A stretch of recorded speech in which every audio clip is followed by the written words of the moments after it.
창세기 강의 7번째 별들의 창조에 대해서 말씀을 드리겠습니다. 오늘 하늘에 하나님이 이렇게 해와 달과 별들을 만드신 것이 이 4번째 날의 창조 기사에 기록이 되어 있습니다. 그런데 오늘 본문을 보시면 아시겠지만 다른 날 창조하신 것보다 그 하늘에 있는 별들을 만드신 창조를 훨씬 더 자세하게 이렇게 기록을 하고 계세요. 그런데 이 기록을 보면 이 하늘에 하나님이 해와 달과 별들을 만드신 것이 특별한 의미가 있음을 보여주고 있습니다. 왜냐하면 첫째 날 만들어진 이 빛은 눈에 보이는 그런 빛이 아닙니다. 온 세상에 지금은 우리가 에너지라고 알고 있는 그것. 그런데 이렇게 눈에 보이지 않기 때문에 사람들이 그 보이지 않는 빛을 의지하거나 그것을 가지고 어떤 생각을 하지는 않습니다. 물론 그것이 없으면 사람들은 존재할 수가 없지만 그래도 보이지 않기 때문에 그 빛에 관해 사람들이 관심을 가지고 그것을 가지고 어떤 생각을 하지는 않죠. 또 둘째 날에 만드신 궁창도 우리 존재의 일부이며 우리 삶의 그냥 환경입니다. 그렇기 때문에 그 궁창을 가지고 우리가 이 공기가 어떨까? 이 공기가 나에게 무슨 의미가 있을까? 이런 생각들을 하지 않고요. 살면서 공기가 없으면 죽지만 우리는 이 공기가 존재하는 사실에 대해 별로 깊은 생각을 하지 않죠. 또 셋째 날에 만들어진 땅, 이 땅도 너무나 우리 존재의 기반이기 때문에 이 땅을 가지고 뭐 깊이 묵상을 한다든지 고민을 하지 않습니다. 그런데 이런 환경이 아니라 그 안에 담겨있는 이런 해와 달과 별들은요, 사람들이 늘 눈으로 보게 되고요, 그 영향력 아래에 살아가게 되고요. 그렇기 때문에 해와 달을 보면서 사람들은요, 다른 하나님의 창조의 대상과는 다른 특별한 관계를 맺는 경우가 많이 있습니다. 그렇기 때문에 하나님이요, 이런 해와 달과 별들에 대해서 사람들의 그 왜곡된 시각을 바로 교정하시고요, 그것이 하나님이 이렇게 만드신 어떤 목적과 이유가 있는지를 이 말씀 가운데 가르쳐 주시기 위해 다른 창조보다 훨씬 자세하게 기록하고 계신 것입니다. 그렇다면 하나님이 이렇게 하늘의 별들을 창조하신 것은 우리에게 무슨 의미를 전달하고 있는 것일까요? 첫 번째는요, 우상 숭배를 피할 것을 말씀하고 있는 것입니다. 아니, 왜 하늘에 별과 해와 달을 만드셨는데 왜 그걸 성경에 기록한 것이 우리에게 우상 숭배를 하지 말라고 하는 말씀을 전하고 있나요? 여러분, 고대에는요, 사람들이 모든 나라마다, 모든 민족마다 해와 달을 다 자기들이 신으로 섬겼습니다. 그래서 메소포타미아 지방, 이 이스라엘에 있던 그 땅 북쪽에 있던 곳에서는요, 바로 이렇게 해의 신을 신이라고 불렀어요. 그냥 그 나라 말로. 또 바벨로니아라고 하는 곳에서는요, 또 해의 신을 샤마시라고 부르며 이 해가 신이라고 그들이 섬겼습니다. 또 이집트에서는 바로 이 해의 신을 라라고 부르며 그들이 다 해의 신을 섬겼습니다. 왜냐하면 그들이 생명과 그들이 살아가는데 이 해의 존재는 너무나 절대적이었기 때문이죠. 해가 있어야 곡식도 자라고요. 곡식이 자라야 사람도 먹고 살고요. 또 그 풀이 자라야 거기에 의존된 짐승들도 살고요. 또 깜깜한 어둠은 고대에는 너무나 두려움의 대상이었습니다. 왜냐하면 지금처럼 이렇게 계속 켜놓을 수 있는 불이 없으니까요. 세상의 어둠이라는 건요, 그들이 생명의 위협을 당할 수 있고 언제든지 죽음 가운데 처할 수 있는 그런 두려운 상황이었거든요. 그런데 그렇게 귀중하고 소중한 해가 그들에게는 마치 신처럼 여겨졌던 거예요. 그들의 환경의 일부였을 뿐 아니라 그들의 존재를 주장하는 가장 중요한 대상이었기 때문에 모두 다 이렇게 하늘에 떠 있는 해와 달을 신으로 섬겼습니다. 그런데 이 바로 창세기예요. 똑같이 이스라엘 백성들 또한 이 창세기 말씀을 듣기 전에는요, 그들도 다 어디에 살고 있었냐면 이집트에 살고 있었죠. 그러니까 이집트에서 다 사람들이 저 하늘에 떠 있는 해가, 하늘에 떠 있는 달이 우리들의 신이야. 저 신을 잘 섬기고 경배하면 저 신이 우리에게 복을 주고 우리를 풍요롭게 하며 우리 생명을 보장해 줄 거야 라는 이야기를 400년이 넘도록 계속 그 이야기를 들었던 것입니다. 그러니까 이스라엘 백성들한테는요, 하나님이 이렇게 하늘에 있는 그 존재들을 별들이고 달과 해를 만드셨다라고 하는 이 선포가 그들에게는 사실 아주 충격적인 이야기입니다. 그렇기 때문에 이집트에 살고 있는 사람들은요, 거기에 있는 바로 바로라고 불리는 이 파라오라고 번역되는 이 사람도 이 태양의 아들이라고 다 믿었어요. 그런데 바로 모세를 통해 하나님이 그렇지 않다라고 이야기하시는 것입니다. 그래서 오늘 본문에 보면요, 해, 달 이런 표현을 쓰지 않습니다. 해, 달이라는 표현을 쓰면 그들한테는 우리 신? 우리를 보살펴주는 분? 이렇게 생각할까 봐요. 오늘 본문에도 해를 큰 광명체라고 이야기하고요, 달을 작은 광명체라고 이야기합니다. 그런데 바로 이렇게요, 하나님 백성들한테는요, 눈에 보이는 그런 절대적으로 우리에게 풍요와 생명을 가져다 주는 것들을 의지하지 말고 하나님만을 의지하라고 하나님이 끊임없이 구약성경과 신약성경을 통해 말씀하고 계세요. 그래서요, 신명기 4장 19절에 보면요, 또 그리하여 내가 하늘을 향하여 눈을 들어 해와 달과 별들 하늘의 모든 천체 곧 너희 하나님 여호와께서 천하 만민을 위하여 배정하신 것을 보고 미혹하여 그것에 경배하며 섬기지 말라. 해와 달은요, 사람들을 위해 하나님이 만든 피조물에 불과한 것입니다. 그런데 사람들은요, 거기에 자기 생명과 미래가 달려있다고 믿고요, 그 똑같은 피조물에 불과한 그 대상을 하나님처럼 섬겼던 거예요. 그런데 이런 인간의 우상숭배의 본질은 사실 무엇입니까? 인간은요, 세상을 살면서 끊임없는 결핍에 시달리게 되어 있습니다. 하늘에서 하나님이 주시던 그 생명에서 단절됐기 때문에 세상을 살다 보면요, 끊임없는 욕망을 가지게 되어 있어요. 계속 무엇인가 부족합니다. 그 부족함이 있기 때문에 사람들은요, 내가 중요하다고 생각하는 어떤 것에 그것들을 소유하고 싶은 간절한 욕망이 있기 때문에 그것을 잃어버릴 것에 대한 또 두려움에 시달리게 됩니다. 그런데 세상을 살다 보면 내 힘과 능력으로 내가 원하는 걸 다 가질 수가 없어요. 또 내 힘만으로는요, 이렇게 그 내가 소중하게 여긴 것을 뺏기는 그런 순간이 왔을 때 그것을 지켜낼 수 없다라는 그런 절대절명의 순간에 도달하게 됩니다. 여러분, 자기 생명을 귀하게 여기는 사람일수록요, 이렇게 혹시라도 몸이 아프거나 혹시라도 내가 죽게 될까 봐 걱정을 많이 하죠. 그래서요, 자기 생명의 소중함을 느끼는 사람일수록 그 두려움이 안에 크기 마련입니다. 돈에 대한 욕망이 클수록요, 이 돈을 손해보거나 잃어버릴까 봐요, 그 두려움이 커지게 돼 있죠. 근데 인생을 살다 보면요, 내가 이렇게 소중하게 여기는 거를 순식간에 잃어버릴 수 있다는 그런 두려움에 사로잡힐 때가 있습니다. 그래서 사람들이요, 우상을 섬기는 이유가, 나는 이렇게 이것을 지킬 능력이 없지만 어떤 존재가 있다면 그 존재가 나의 이렇게 원하는 것들을 이루어줬으면 좋겠다. 그래서 고대에는요, 무시무시한 형상이나 혹은 힘이 강할 것 같은 어떤 존재를 만들어 놓고 거기에 경배하고 섬긴 것이죠. 그런데 신약에 와서 바울 사도가 바로 이런 우상 숭배의 본질이 무엇인지에 대해 여러 번 이야기하고 있는데, 고린도서 3장 5절에 보니까 그러므로 땅에 있는 지체를 죽이라. 곧 음란과 부정과 사욕과 악한 정욕이니 탐심이니 탐심은 곧 우상 숭배니라. 이 모든 우상 숭배의 본질이요, 사실은 인간의 욕심에 있다라고 이야기하는 거예요. 우리 마음 가운데 이렇게 결핍이 없어서 두려움이 없으면 우리가 이렇게 어떤 대상을 놓고 거기에다 경배하고 그것들을 섬기는 이런 우상 숭배의 행태가 나타나지 않을 텐데, 우리는 끊임없는 결핍에 시달리고요, 그 때문에 두렵기 때문에 어떤 힘 있는 존재에게 이렇게 우상으로 그 대상을 삼고 그 대상이 우리를 도와줬으면 좋겠다, 우리를 보호해줬으면 좋겠다라는 그런 열망을 가지게 된다는 거예요. 여러분, 그런데 이 구약에서요, 이렇게 사람들이 우상으로 섬겼던 많은 신들의 이름이 나옵니다.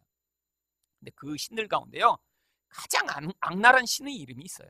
바로 몰렉이라고 하는 신입니다. 이 몰렉이라고 하는 신은 다른 곳에서는 몰록이라고도 번역되기도 하는데요, 혹은 또 이 신을, 똑같은 신을 섬기면서 어떤 사람들은 이 신을 또 그모스라고 번역하기도 했습니다. 그런데 다 같은 신들이에요. 근데 이 몰렉이라고 하는 신은요, 하나님이 얼마나 싫어하셨냐면, 레위기 20장 2절에 보면 너는 이스라엘 자손에게 또 이르라. 그가 이스라엘 자손이든지 이스라엘에 거류하는 거류민이든지 그의 자식을 몰렉에게 주면 반드시 죽이되 그 지방 사람이 돌로 쳐 죽여라. 여러분, 이 몰렉이 얼마나 하나님이 싫어하셨냐면요, 그 몰렉에게 경배하는 자는 돌로 쳐 죽여버리라고 하나님 명령하세요. 왜 그랬냐면, 이 몰렉이라는 신은요, 이렇게 신이 손을 벌리고 있는 형태를 하고 있었습니다. 그런데 이렇게 손을 벌린 이 몰렉의 손 그 바닥에 이 가슴에는 무슨 일이 있었냐면 커다랗게 구멍이 하나가 있었어요. 그리고 그 구멍 속에는요, 사람들이 아주 불을 활활 태웠습니다. 그리고요, 자기 가장 사랑하는 자녀, 그 중에서 유별나게 가장 사랑을 하는 첫째 장남들을 주로 이 손 위에다 갖다 굴려서요, 뱃속에서 활활 타는 불 속에서 태워 죽이는 일이 자주 있었습니다. 이게 몰렉신이 요구하는 일이에요. 왜? 사람들은요, 자기 사랑하는, 그것도 가장 소중하게 여기는 장남을 왜 몰렉에게 이렇게 태워 죽인 것일까요? 여러분, 자기 자녀 하나 죽이고요, 그 자녀 말고 얻어내고자 하는 다른 것을 그 신이 준다고 가르쳤기 때문입니다. 여러분, 옛날엔 자녀를 많이 낳았어요.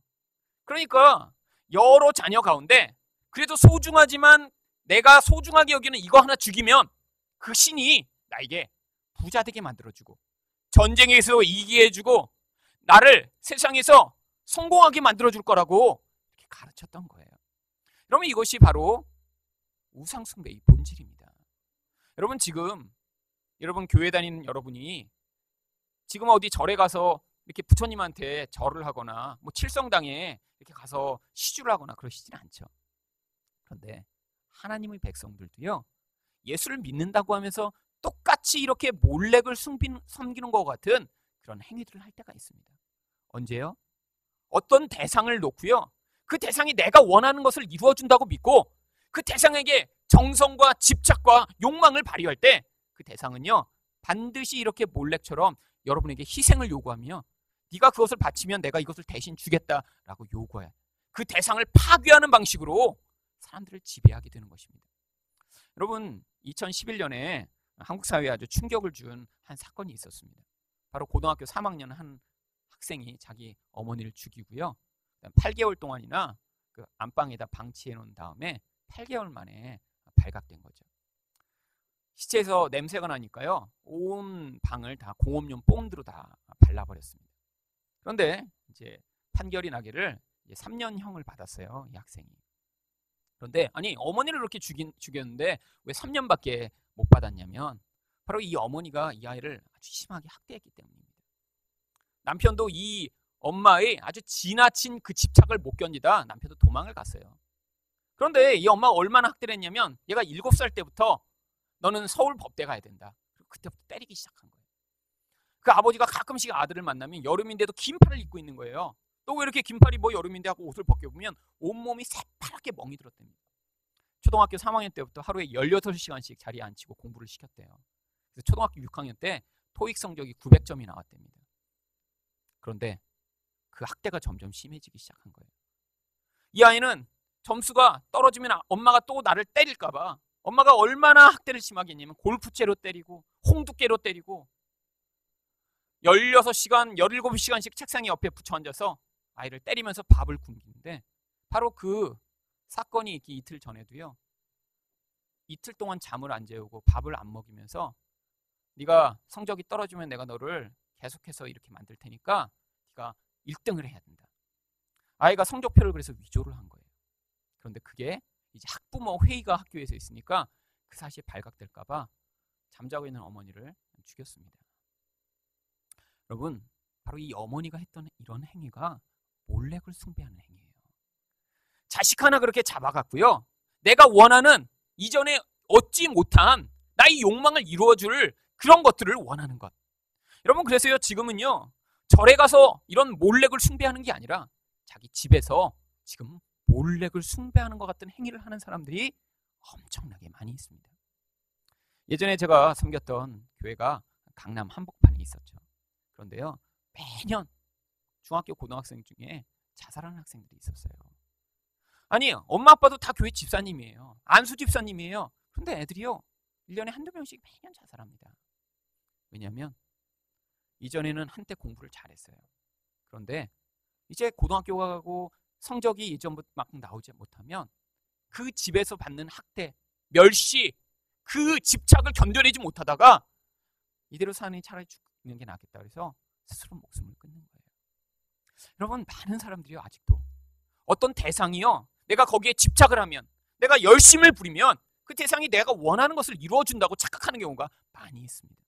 그런데 이런 일이요, 이렇게 이방에 살던 암몬 족속 이런 사람들만 이런 몰렉 숭배를 한 것이 아니라 하나님의 백성이라고 하던 사람들도요, 바로 예루살렘 성전 바깥에서 똑같이 몰렉을 섬겼어요.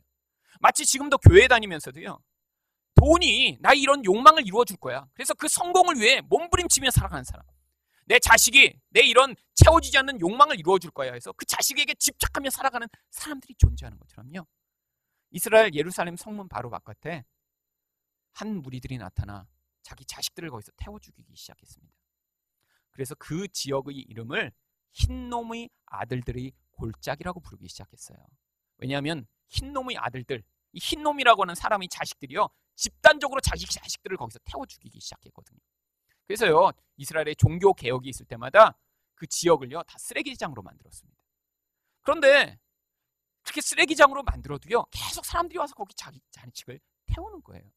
그래서요, 구약 성경에 이 흰놈의 아들들의 골짜기가 다시는 그런 일로 사용되지 못하도록 요시아 같은 왕이 종교개혁을 했을 때는요, 흰놈의 아들들의 골짜기 도벳을 더럽게 하여 어떤 사람도 몰렉에게 드리기 위해 자기 자녀를 불로 지나가지 못하게 하고 거기를 쓰레기장으로 삼습니다.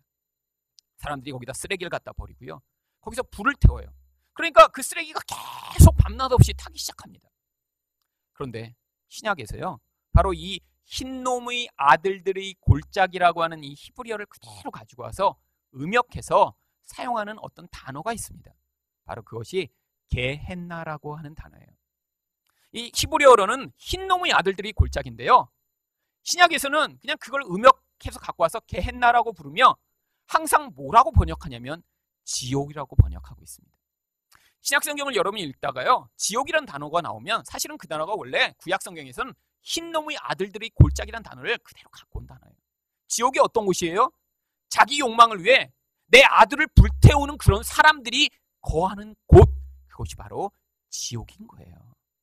여러분, 바로 하나님이요, 나중에 지옥에 뭐 불이 타고 막 마귀들이 가서 창을 가지고 와서 여러분을 계속 찌르고 이런 것이 지옥이라 그 지옥이 무시무시한 곳이 아니라요, 그 지옥에 가는 사람들은 어떤 사람들이 가는 거냐면 나의 욕망을 위해 내 자식이건 내 남편이건 주변에 있는 어떤 사람이건 다 그렇게 불에 태워 죽일 수 있는 사람들만 모인 곳이요, 바로 거기가 지옥인 것입니다.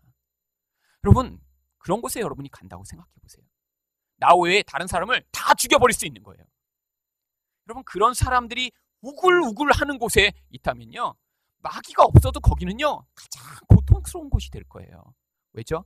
모든 사람들이 여러분을 이용해 여러분을 죽여서라도 자기가 원하는 것을 이루려고 할 테니까요. 여러분, 그런데 사시다 보면요, 어떤 때는 여러분의 가정이 그렇게 될 때가 있습니다. 또 여러분이 있는 직장이 그런 것 같지 않으세요? 다 자기 이익을 위해 사람들을 살잖아요. 여러분을 이용해 먹고자 하잖아요. 그런데요, 놀라운 사실은요, 하나님이요, 그런 지옥과 같은 곳에서도요 하나님 백성을 구원하시겠다고 약속하고 계신 것입니다. 여러분이 이 땅에서 그런 지옥과 같은 맛을 맛보게 하시는 이유는요, 나는 이런 영원한 곳에서는 살기 싫다, 정말 하나님 이렇게 자기 욕심을 위해 남을 죽여서라도 이용해 먹는 이런 무리들이 가득한 곳이 아니라 나를 오히려 죽여 다른 사람을 살릴 수 있는 그런 곳에 하나님 저를 보내주세요 하는 그런 열망을 가진 사람들만 나중에 하나님이 하늘나라로 불러 가실 것입니다. 두 번째로요, 하나님은요 왜 이렇게 별들을 창조하셔서 우리에게 무슨 의미를 전달하시나요? 성도를 빛으로 인도하신다는 사실을 가르치시기 위해서입니다. 오늘 성경에서요, 하나님이 하늘에 이렇게 별들을 만드셨다고 하면서요, 항상 계속해서 반복하는 단어가 있습니다. 바로 광명체라고 하는 단어입니다. 이 단어는 창세기 1장을 빼고는요, 다른 곳에서는 한 번도 하늘의 해와 달이나 별을 의미하는 단어로 사용되지 않았어요. 다른 성경에서는 반드시 이 단어가 나오면 항상 어떤 뜻으로 사용되었냐면 성막에 들어가는 등불을 의미하는 단어입니다. 원래 히브리어로 메오드라고 하는 단어를 사용하는데요, 창세기 1장에서만 해와 달과 별들을 이야기하죠. 다른 곳에서는 항상 성막의 등불을 의미하고 있습니다. 그래서요, 레위기 24장 2절에 보면 이스라엘 자손에게 명령하여 불을 켜기 위해 감람을 찧어낸 순결한 기름을 내게로 가져오게 하여 계속해서 등잔불을 켜두어라. 여기 나오는 이 등잔불이요, 바로 여기 나오는 광명체라고 하는 단어입니다. 여러분, 왜 하나님이요 성막에 등잔불을 켜놓으라고 하신 것일까요? 여러분, 성막은요 7겹이나 되는 아주 두꺼운 가죽과 천으로 만들어진 그런 천으로 둘려 있습니다. 그런데요, 이 천이 아주 두껍게 이렇게 정말 이게 한 3, 4cm나 되는 두께나 되는 그런 천으로 두르고 나니까요, 이 성막 안은 깜깜합니다. 게다가 그 성막 안에서는요 하루 종일 연기가 올라올 수 있도록 향을 피워놓도록 했어요. 여러분, 그런 성막 안에 딱 들어가서 연기가 가득한 곳에 들어가면요 아무것도 보이지 않겠죠. 그런데 거기에 하나님이 항상 7개의 촛대가 매어 있는 그런 등불을 켜놓도록 하셨어요. 근데 왜 7이냐고요? 물론 이 7이 하나님의 숫자이기 때문에 7개의 등불을 켜놓으라고 하셨지만요, 이 7은요 바로 지구에서 바라보이는 7개의 태양계의 행성들을 이야기합니다. 바로 이 성막에 켜진 이 불은요, 하늘에서 7개의 행성이 지구 주변에 떠 있듯이 바로 하나님이 세상에 이렇게 빛을 비추듯이 하나님 백성을 빛으로 인도하심을 보여주기 위한 모형으로 거기에 세워놓도록 하신 것이죠. 그런데요, 이 원래의 의미는 신약성경에서 바로 예수님이 어두움 가운데 빛을 주시는 하나님이심을 보여주기 위한 모형인 것입니다. 하나님께 나아가야 하나님 백성은 살 수 있어요. 성막에 나아갔는데요, 그 성막에 들어갔지만 어디가 하나님께 나아가는 입구인지 알지 못하면 그 지성소로 나아갈 수가 없습니다. 그런데 예수님이 뭐라고 얘기하셨죠? 내가 길이요 빛이요 생명이니 나를 통하지 않고는 아버지께로 올 자가 없다고 말씀하셨어요. 이처럼요, 이 어두운 세상, 어두움이 가득한 곳에서 우리가 하나님께 나아갈 유일한 길이 바로 예수 그리스도가 빛이 되셔서 이 세상의 깜깜한데 태양의 빛과 달의 빛으로 길을 찾아가듯이 하나님께 나아갈 수 있는 유일한 길이 예수님임을 보여주고 있는 것입니다. 그래서요, 예수님이 뭐라고 또 말씀하셨냐면 요한복음 8장 12절에 예수께서 또 말씀하여 이르시되 나는 세상의 빛이니 나를 따르는 자는 어둠에 다니지 아니하고 생명의 빛을 얻으리라 라고 말씀하십니다. 여러분, 그런데 정말 어두움에 살아가는 것이 무슨 삶인가요? 아까 말씀드렸지만요, 여러분, 하나님 백성에게 하나님 요구하시는 유일한 빛의 삶은요 사랑하는 사람으로 사랑하는 것입니다. 여러분, 내 사랑이요 뭐 누군가를 좋아해서 그 사람에 내가 원하는 걸 해주는 이것을 성경은 사랑이라고 이야기하지 않습니다. 성경은요 우리가 하나님과 같은 사랑을 할 수 없다고 원래 이야기해요. 왜죠? 우리 안에 있는 결핍 때문에요 결국 우리는 끊임없이 자기 사랑의 행위밖에 할 수 없는 존재이기 때문이에요. 여러분, 누군가한테 어떤 사랑의 행위를 할 때도요 대부분 어느 정도 수준에서 하냐면 내가 손해를 보지 않을 정도의 수준, 이런 행위를 해서 다른 사람이 나를 칭찬할 만한 수준. 여러분, 결국 그것도요 자기 사랑에서 나온 행위입니다. 그러니까요, 하나님이 우리 안에서 요구하시는 진짜 사랑의 수준은요 내 욕망이 십자가에 매달려 죽지 아니하면 할 수 없는 그 사랑을 요구하시는 거예요. 여러분, 그러니까 진짜 사랑은 우리 안에서 나오는 게 아니라 예수 그리스도의 그 생명이 우리 안에 들어올 때만 가능한 사랑입니다. 여러분, 근데 우리 안에 고민이 있습니다. 왜냐하면 여러분, 예수를 믿어도요 우리 안에서 단번에 변화가 일어나지 않기 때문입니다. 예수를 믿었을 때 우리 안에서 나타나는 변화는요 바로 칭의라고 하는 하나님이 우리를 인정해 주시는 인정인 거예요. 그런데 우리 안에는 생명이 시작되었지만 여전히 과거의 옛사람으로 말미암는 자기중심적이며 눈에 보는 것을 의지하며 자기만을 사랑하며 자기의 그 욕망과 두려움을 이루어질 어떤 대상을 끊임없이 찾아 헤매는 그런 모습으로 살게 되어 있습니다. 그래서 하나님이 하시는 게 뭐냐면 빛으로 우리를 인도하신다라고 하는 이 약속이 무엇이냐면 끊임없이 우리가 어두움에서 자기 만족을 추구하는 우리의 삶이 하나님이 그게 우리를 만족시키지 못함을 우리 인생에서 끊임없이 경험하게 하시면서요 반대로 하나님의 은혜를 받고 그 은혜로 체험받은 자가 그 말씀에 순종하여 행할 때마다 그 안에서 이 땅에서 다른 사람이 맛보지 못하는 그 감동과 은혜를 맛보도록 하시는 거예요. 여러분, 하나님이요 그래서 우리 인생 가운데요 내가 추구하는 그 욕망을 자꾸 만족시키지 못하게 하시고요 빛으로 우리 가운데 개입하시면요 처음에는 내가 거부하고 싫어하지만 내가 하나님의 뜻에 순종해 나갈 때마다 하나님이 주시는 그 놀라운 생명의 능력을 맛보도록 인도하시면서 이게 빛으로 따라가는 삶이구나라는 것들을 경험하게 하시는 것입니다. 여러분, 사람들은요 모든 관계를 맺을 때도요 다 자기 만족을 위해 관계를 맺습니다. 근데 그게 가장 집약되는 곳이 사실 결혼이에요. 여러분, 결혼을 아직 앞두고 있는 분들은, 많은 분들이 결혼을 왜 기대하죠? 여러분, 다 결혼을 앞두고 있는 사람들은요, 결혼을 기대하는 이유가 결혼을 하면 그 사람이 나를 이렇게 채워주고 만족하게 할 것이라고 기대하기 때문에 결혼을 기대하는 것입니다. 근데 이게 바로 잘못된 기대인 거예요. 이런 잘못된 기대로 결혼을 하면 반드시 그 결과가 어떻게 나타납니까? 상대방이 나를 그만큼 원하는 대로 채워주지 못해요. 그러면 세상 사람의 반응은 무엇이냐면, 모든 다른 사람을 나의 욕망을 채워줄 그런 대상으로 삼기 때문에 그 대상이 나를 그렇게 만족시켜주지 못하면 그 대상에게 분노하게 되어 있습니다. 무엇이죠? 우상 숭배를 했는데 우상이 자기 원하는 대로 자기 욕구를 만족시켜주지 못하기 때문이에요. 여러분, 이것이 바로 돌이나 금속으로 만드는 우상을 섬기는 사람이 실망하는 것이나 똑같은 결과입니다.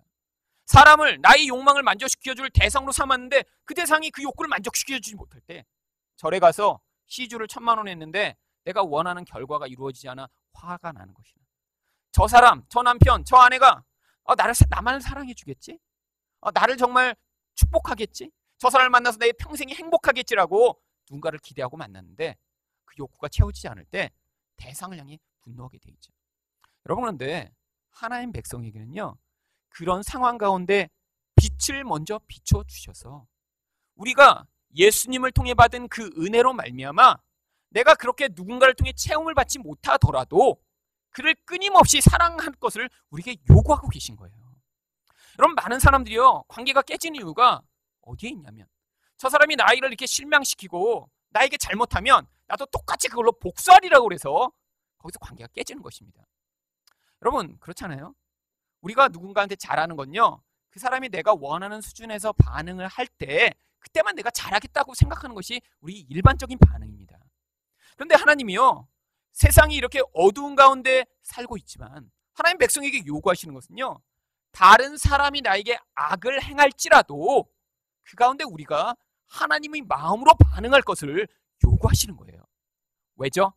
여러분, 악한 사람도요, 하나님은 우리 인생에서 어두움 가운데 있는 그 존재를 불쌍히 여김으로 말미암아 그 존재를 통해 우리가 하나님의 빛으로 살아가는 자가 되도록 만드시기 위한 목적으로 보내신 그 섭리적 목적이 존재하기 때문입니다. 여러분, 바로 이 하나님의 섭리적 목적을 깨닫지 못하면요, 우리 주변에 있는 사람들은요, 계속해서 미워해야 됩니다. 왜죠? 여러분, 어느 누구도 자기가 원하는 대로 만족해야 할 만한 사람은 세상에 존재하지 않아요. 여러분은 끊임없이 이제 결혼을 하신 분들은요, 대부분 남편과 아내에 실망을 하죠. 그 다음에 대상을 누구로 삼죠? 자녀가 내게 그런 만족을 가져오겠지? 여러분, 근데 자녀도 그렇게 만족하게 하는 자녀가 없습니다. 끊임없이 내가 생각하는 것과는 다른 길로 걸어가요. 여러분, 그러면요, 사람들이요, 이제 세상 사람들은 그 만족의 대상을 어디에 참죠? 이제 텔레비전을 켜기 시작하는 거예요. 그래서 이 텔레비전 드라마의 가장 주 고객이 누구냐면 바로 자녀에게까지 실망한 아주머니들. 그래서 꽃미남들이 나오며 이렇게 내 남편에겐 받아보지 못했던 그런 친절함과 사랑으로 이 여자들한테 잘하며, 내가 저 청년을 내가 조금만 젊었으면 만났을 텐데, 그런 꿈과 소망을 가지고 그냥 감정이입을 하는 거죠. 내 자녀는 저렇게 못났는데 저기 나오는 청년들은 저렇게 멋지고 잘난 채로 그냥 연애도 척척 잘하고, 그런데 우리 딸들은 그냥 결혼도 안 하고 그냥 지금 이렇게 그냥 나이만 들어가면서 부모 속만 팍팍 긁냐 하면서 거기다 대고 대신 감정이입을 하는 거예요. 여러분, 세상은요, 얻지 못하는 걸 계속 가상으로 만들어내고 거기서 언젠가 다른 곳에 있을 거야. 다른 사람은 널 이걸 줄 거야.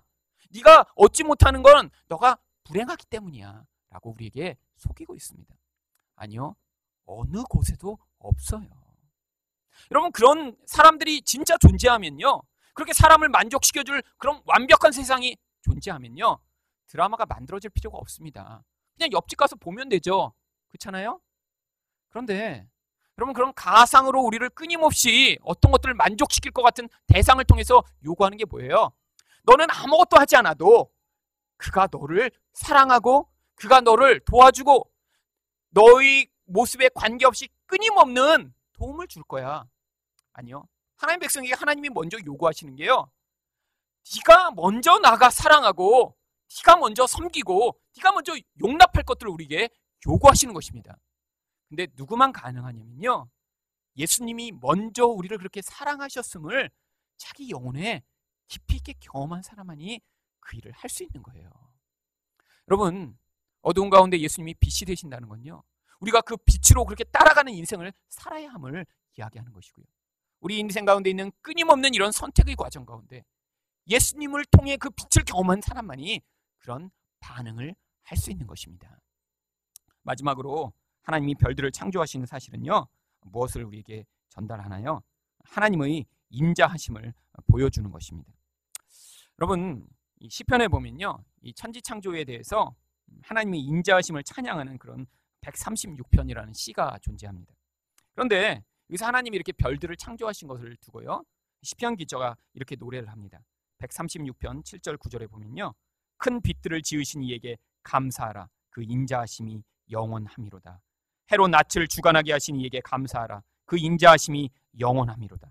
달과 별들로 밤을 주관하게 하신 이에게 감사하라. 그 인자하심이 영원함이로다. 하늘에 떠있는 해와 달들을 보며 하나님이 어떤 분인가를 우리에게 알고 하나님께 감사하라는 거예요.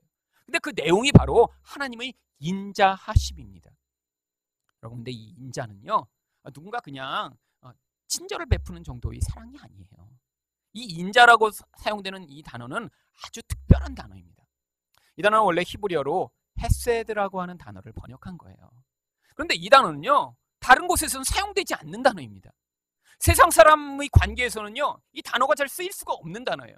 그래서요, 이 단어가 너무나 풍성한 뜻을 가지고 있기 때문에 한글 성경이 이 단어를 얼마나 다양하게 번역하고 있냐면, 제가 다 찾아보니까 26가지로 다르게 번역을 하고 있어요. 아니, 원래 히브리어는 헤세드 한 단어예요. 근데 한글 성경은 이 단어가 어떤 때는 사랑으로, 인자로, 친절로, 풍요로, 선물로 계속 다르게 번역해요. 왜? 그만큼 풍성한 단어죠. 근데 원래 이 헤세드라고 하는 단어 안에는요, 하나님이요, 어떤 대상을 향해 내가 사랑과 인자와 은혜를 베풀겠다고 결정을 하시면 그 대상이 어떤 존재임에 관계없이 끊임없이 그 은혜를 베풀어 주심을 보여주는 언약적인 사랑을 의미할 때 사용하는 단어입니다. 왜 하늘에 해와 달이 지어진 게 이런 하나님의 언약적인 사랑을 보여주고 있는 것일까요? 여러분, 하늘에 이렇게 하나님이 해와 달을 만드신 건요, 아주 신묘막측한 하나님의 계획이 그 안에 담겨 있는 것입니다. 그러면 어떤 사람들은요, 세상에 이렇게 별들이 많으니까 어디엔가 이 지구와 같은 별이 또 있으리라고 생각하는 사람들이 있어요. 그런데 사실 그것이 불가능한 것입니다. 여러분, 이 지구가 이렇게 우주에 만들어지다가 그냥 우연히 여기 있는 게 아니라요, 하나님이 이 자리에 그냥 어떤 목적을 위해 딱 박아놓으신 거예요.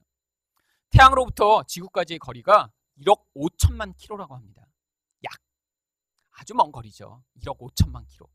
그런데 만약에 지구가요, 그 딱 하나님이 지금 정해놓으신 그 거리보다 몇백 킬로만 더 태양에 가까우면요, 지구는요 계속해서 불이 타게 된다고 그래요. 왜? 요 거리가 딱 불에 타지 않을 딱 정확한 거리이기 때문에요. 그래서 지구보다 태양에 가깝게 있는 수금 할 때 그 금성은요 끊임없이 거기 불이 타고 있어요. 어떤 생명체도 살 수 없게 계속 불타고 있는 그런 행성이에요. 그리고요, 지구가 만약에 여기서 몇백 킬로만 더 뒤로 태양에서 멀어지면요, 지구 다음에 있는 행성이 화성이거든요. 화성에는요 끊임없이 영하 수십 도 이하의 그런 얼음으로 덮여 있습니다. 하나님이요 딱 이 자리에 지구를 세워놓으신 거예요. 그뿐 아니라요, 여러분, 지구 주변에 하나님이요 이렇게 달을 딱 세워놓으신, 지구는 달과 38만 킬로미터가 딱 떨어져 있습니다. 그런데 이것도요, 딱 이렇게 지구 위에 달을 이렇게 38만 킬로를 떨어뜨려서 하나님이 하늘에 만들어 놓으셨기 때문에 지구가 23.5도라고 하는 딱 기울기로 지금 기울어져 있는 거예요.